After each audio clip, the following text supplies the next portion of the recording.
Merci beaucoup. Bienvenue à ce colloque où je vais vous parler, alors il n'y a pas que des nouveautés, mais faire un petit update sur la néphroprotection. Certaines des choses que je vais vous dire ou certaines des choses que je ne vais pas vous rappeler sur le screening, l'identification, sont sur un flyer qu'on avait fait avec la Société suisse de néphrologie dans les 3 langues nationales et en anglais sur le site de la Société suisse de néphrologie. Et puis on a fait un petit flyer local, c'est surtout Aurélie Hubert et Lena Berchtold que vous trouvez en haut de l'auditoire, un peu plus détaillé, qu'on va essayer de mettre sur notre site de néphrologie sur les grands principes de dépistage, de traitement et quand adresser un patient en néphrologie. Je ne vais pas tellement vous reparler ce matin de la prise en charge de base, mais elle reste extrêmement importante. On parlera tout à l'heure de la vaporette, mais en tout cas, ce qui est sûr, c'est qu'il faut arrêter de fumer quand on a une atteinte rénale. Le tabac est un facteur de progression, même s'il n'y a pas d'études prospectives. Et puis, vous savez qu'en fait, les maladies rénales sont des maladies acquises, avec souvent des erreurs du mode de vie. Donc, c'est certain que de corriger le mode de vie a un effet bénéfique sur le pronostic rénal et sur le pronostic des patients tout court. Et ça passe par le tabac, par l'alimentation, trop salée, trop sucrée, trop riche, et puis par reprendre une activité physique, ce que beaucoup de nos patients ne font pas. Très rapidement, les cibles tensionnelles. Les cibles tensionnelles, comme vous le savez, sur les dernières années, elles sont devenues plutôt plus sévères et en règle générale, pour à peu près tous les patients, ce qu'on préconise actuellement, c'est la tension artérielle la plus basse tolérée, avec maintenant pas mal de moyens d'automesure qui permettent aussi de mieux s'approprier ces valeurs. En insuffisance rénale, on vise moins de 130 sur 80, surtout chez les patients jeunes avec une albuminurie. Et puis, quelques données qui disent qu'il ne faut pas baisser trop bas. C'est toutes des recommandations relativement faibles. Il y a peu d'études spécifiques. Mais globalement, la tension artérielle, on devient plus sévère avec le temps, selon tolérance et bien sûr selon l'âge des patients. Je vais vous parler un peu plus tôt des nouveaux traitements dans l'atteinte rénale. Alors certains sont plus si nouveaux que ça. Donc vous savez qu'on a eu dans les années 2000 le blocage du RAA qui a démontré son efficacité. Et puis pas grand-chose jusqu'à 2010, plutôt chez nous 2015, avec toute l'arrivée des inhibiteurs SGLT2, dont on parlera brièvement. Ici en rouge, c'est la finerenone, donc les antagonistes non stéroïdiens du récepteur aminéralocorticoïde. Les agonistes GLP1, puis ici en violet, les antagonistes de l'endothéline. Et puis je vous parlerai d'autres traitements un peu plus spécifiques dans certaines pathologies. Donc, je vous propose de prendre en fait par pathologie et de voir quelles sont les recommandations actuelles pour chaque cas de figure, en commençant par la néphropathie générale. Donc, tout patient avec une atteinte rénale, quelle que soit son origine, quels sont les traitements qu'on recommande pour protéger le déclin de la fonction rénale. J'en ai parlé, le blocage du système RAA, ça fait plus de 20 ans. C'est des études sur quelques centaines de patients. Vous verrez que maintenant, les études, c'est plus ce genre de nombre, mais qui ont démontré une diminution des mises en dialyse chez les patients diabétiques et non diabétiques, uniquement chez les patients avec une albuminurie, donc à partir de ce qu'on appelait la microalbuminurie A2 ou A3. En A1, en l'absence d'albuminurie, l'effet est beaucoup moins clair. Néanmoins, en présence d'une insuffisance rénale et d'une hypertension, on choisira quand même un bloqueur du RA comme premier médicament pour traiter une hypertension. Donc, un médicament qui est bien établi et qui diminue le risque de mise en dialyse. Deuxième pierre angulaire du traitement, c'est les inhibiteurs SGLT2. Vous les connaissez bien maintenant. On bloque l'entrée du sodium et du glucose ici dans le tube proximal. Ça résulte en une natriurèse et une glucosurie. Ça va avoir un effet hémodynamique favorable et diminuer la pression intraglomérulaire et donc diminuer la protéinurie. Ça va aussi avoir un effet sur la volémie avec tous les effets bénéfiques cardiaques qu'on connaît. Et puis ça a probablement des effets sur le métabolisme tubulaire local qui sont néphroprotecteurs en eux-mêmes. Je ne reviens pas sur les premières études. Ici, c'est la méta-analyse rénale publiée en 2023. Vous voyez que maintenant, des études, il y en a beaucoup. et elles vont toutes dans le même sens. Donc il existe une néphroprotection claire sur des endpoints durs qui sont la mise en dialyse, un GFR à 15, le doublement de la fonction rénale, donc pas juste sur l'augmentation de l'albuminurie, et que ce soit chez les patients diabétiques ou non diabétiques. Donc c'est des médicaments qui sont recommandés en première ligne avec des classes de recommandations très fortes vu le nombre d'études et le nombre de patients. Si on regarde le nombre total de patients, on est aux alentours des 70 000 au total, hein, donc c'est quand même d'autres chiffres que ce qu'on avait auparavant. Et puis de façon intéressante, et contrairement aux bloqueurs du RAA, une diminution du risque d'insuffisance rénale aiguë avec ces médicaments, dont le mécanisme n'est pas 100% établi, mais qui est observé de façon répétée. Donc c'est efficace dans les maladies rénales diabétiques et non diabétiques. Ça fonctionne également en l'absence d'albuminurie, c'est important. Hein? L'effet est moins fort parce que le déclin de la fonction rénale est moins fort quand on n'a pas d'albuminurie, mais il est avéré. Donc on n'a pas forcément besoin d'être albuminurique, contrairement aux IEC. Les NNT sont bas, c'est aux alentours de 20 pour un événement rénal sévère. Réduction du risque d'IRA. Et puis bien sûr, profil d'effet secondaire. Quand on n'a pas de diabète, on n'a pas de risque d'acidocétose glycémique, mais tous les patients ont un risque de mycose urogénitale. Et ça paraît trivial, mais les patients qui vont le faire à répétition. Et ces patients-là, c'est très difficile de continuer à les traiter avec cette classe de médicaments. Également un petit risque d'infection urinaire.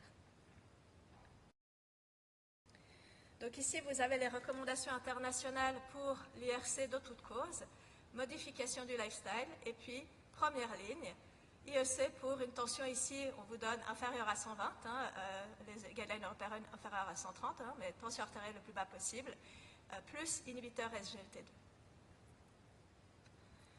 Donc voilà, pour récapituler, tout patient avec une IRC, un EGFR inférieur à 45 devrait avoir un bloqueur SGLT2. Et tout patient avec une albuminurie supérieure à 200 devrait avoir un inhibiteur SGLT2. Les seuls patients qui font exception, c'est les patients avec une polykystose qui n'ont pas été inclus dans les études et les patients diabétiques de type 1 à cause du risque d'acidocétose et du fait de leur non-inclusion dans les études. Quelles sont les perspectives? Ici, une étude qui avait été présentée ici, c'est une phase 2. C'est les antagonistes de l'endothéline. Donc l'endothéline, c'est un peptide vasoconstricteur qui, par ses récepteurs a des effets plutôt pro-inflammatoires, pro-fibrotiques et de vasoconstriction. Par ses récepteurs B, a des effets plutôt natriurétiques. Hein, et donc, selon la spécificité des composés, on peut avoir de la rétention hydrosodée quand on bloque l'endothéline. Mais avec des blocages relativement spécifiques de l'endothéline A, on espère des effets néphroprotecteurs. Ici, cette étude de phase 2 qui avait inclus tout patient avec une insuffisance rénale, avec un GFR au-dessus de 20 et une albuminurie, sauf les diabétiques et les ADPKD, montrait qu'en plus d'un blocage du RAA et d'une inhibition SGLT2, on gagnait encore 30% de réduction de l'albuminurie. Donc la phase 3, elle est en cours, mais il y a fort à parier que cette classe de médicaments, avec un effet à nouveau hémodynamique, sera une classe qui sera prochainement validée aussi dans l'IRC tout venant.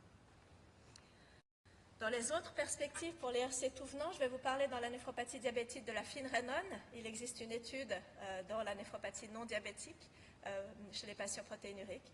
Les agonistes GLP-1, on va le parler, sont validés chez les patients avec une IRC diabétique. Non diabétique, il y a une étude en cours avec une phase 2 qui était également positive, donc là aussi probablement des choses qui vont arriver. Et puis d'autres antagonistes de l'endothéline. Le zénith, c'était le zibotentan, mais il y en a plein, hein, des antagonistes de l'endothéline actuellement. Deuxième pathologie, la néphropathie diabétique de type 2. C'est là où on a actuellement les meilleures armes de néphroprotection. C'est aussi notre néphropathie la plus fréquente et malgré tout celle qui met le plus de patients en dialyse.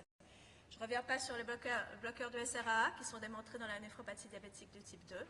Les inhibiteurs SGLT2, hein, ici la majorité des études c'était chez les diabétiques. Ici, attention, il y a le risque d'acidocétose glycémique par rapport aux non-diabétiques chez les patients à risque d'hypovolémie. Donc quand les patients sont à jeun ou malades, on recommande quand même de faire une pause de ces médicaments. Donc ça, c'est les recommandations pour la néphropathie diabétique. Lifestyle toujours en premier, bloqueur du RAA, Metformine, couplé à un inhibiteur SGLT2, c'est la première ligne. C'est également des recommandations de haut niveau. Tout patient avec une néphropathie diabétique, quelle que soit sa clairance, quelle que soit son albuminurie, devrait bénéficier de ces traitements en première ligne. Qu'est-ce qu'on a d'autre pour les patients diabétiques? On a la finerenone. La finerenone, donc, c'est un antagoniste non stéroïdien du récepteur au minéralocorticoïde, qui a donc une autre structure qui va être beaucoup plus spécifique du MR, donc pas tellement d'effets de gynécomastie ou d'effets off-target. Une demi-vie qui est plus courte, une distribution qui est aussi différente, et avec ses propriétés, une tendance à moins d'hyperkaliémie dans les études de phase 2. Donc ce composé, il a été choisi pour cette propriété et il a été testé dans 2 grandes études qui ont été publiées maintenant il y a quelques années dans New England, Fidelio et Figaro, 2 études qui incluaient que des patients avec une néphropathie diabétique, l'une avec un endpoint primaire rénal, l'autre avec un endpoint primaire cardiovasculaire, et puis des critères d'inclusion légèrement différents, mais tous des patients albuminuriques. C'est un médicament qui est réservé vraiment aux patients albuminuriques cette fois. Et puis, tous des patients qui recevaient un bloqueur du RA maximal. Et puis, ici, je vous montre les résultats poolés d'une analyse qui avait été préspécifiée, c'est Fidelity. Donc, chacune des études était positive. Et vous voyez qu'on a une néphroprotection sur des endpoints durs, mise en dialyse, insuffisance rénale terminale, EGFR inférieur à 15, etc.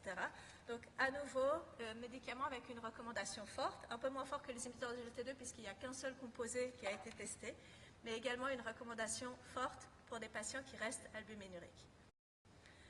Attention malgré tout au risque d'hyperkaliémie, moins d'hyperkaliémie qu'avec d'autres bloqueurs du RA, du récepteur minéralocorticoïde, mais quand même un doublement des événements hyperkaliémiques, surtout quand la fonction rénale est inférieure à 60.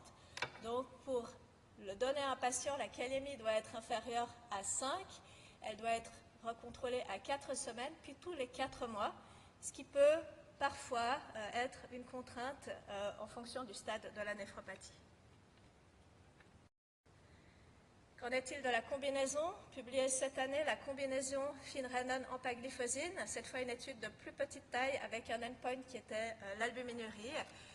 Des patients qui avaient une albuminurie supérieure à 100 mg, un GFR entre 30 et 90, et vous voyez qu'en fait, il y a un effet clairement additif de la combinaison. Donc, toujours intéressant de combiner blocage du RAA, empagliflozine, finerenone quand on a une albuminurie.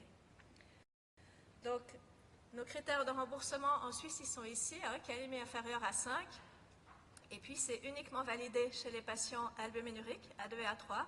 L'effet de ce médicament, il passe très probablement par la réduction de l'albuminurie, et vous voyez que la combinaison, elle est pour l'instant qu'en A3 avec les inhibiteurs SGLT2. Donc on les retrouve ici en deuxième ligne.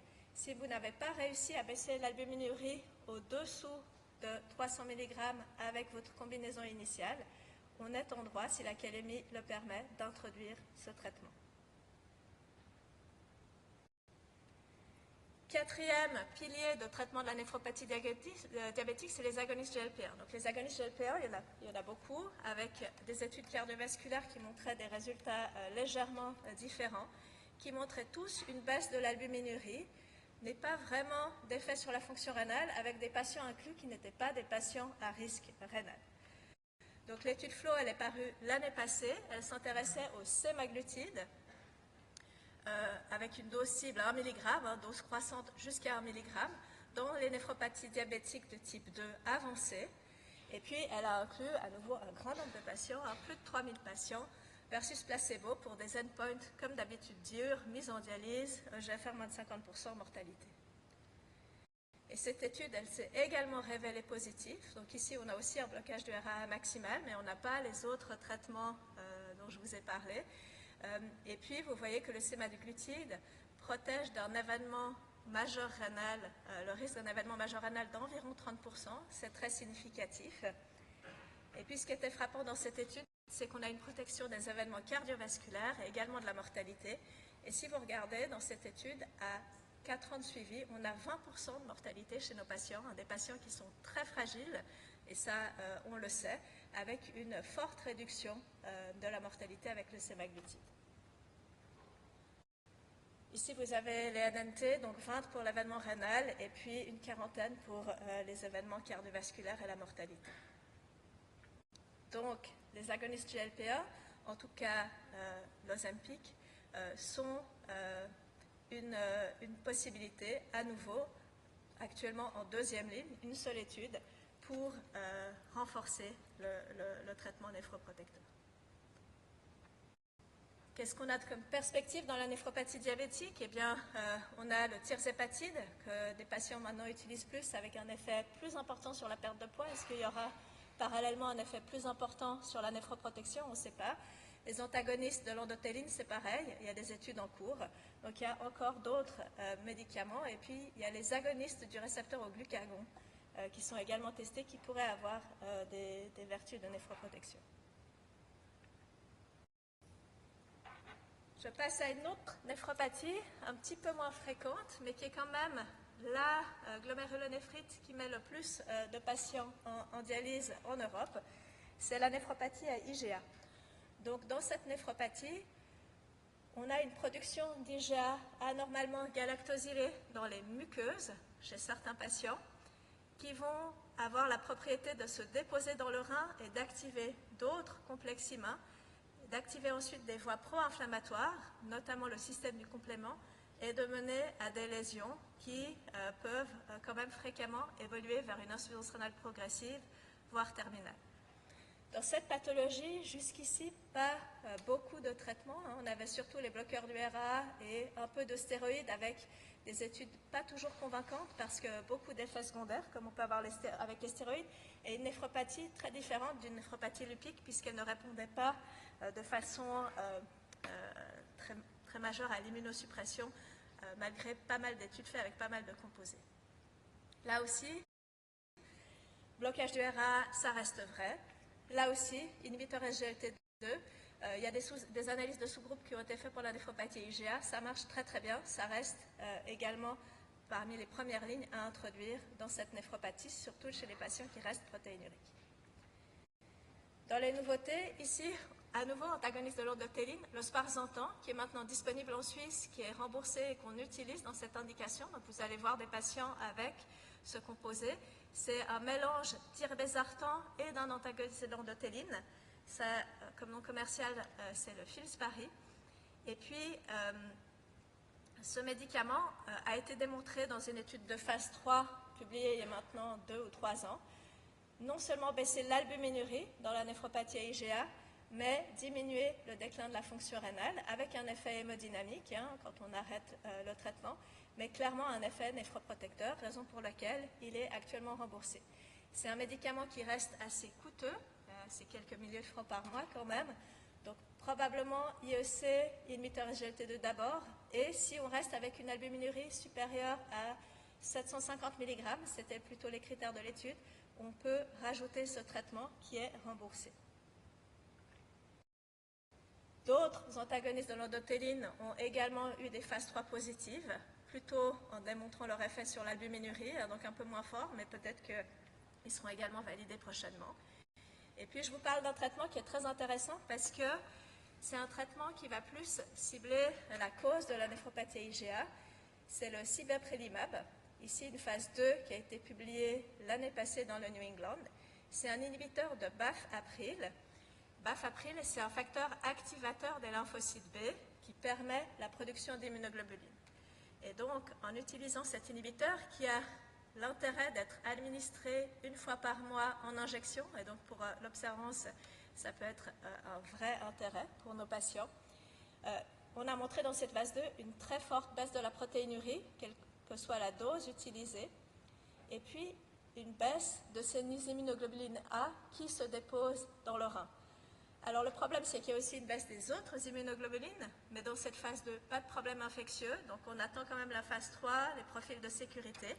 La phase 3, elle est en cours, on sait qu'elle est déjà positive sur l'albuminurie, et on attend pour début 2026 les résultats sur la fonction rénale, mais un traitement qui sera très intéressant parce qu'il va vraiment à la cause de la néphropathie.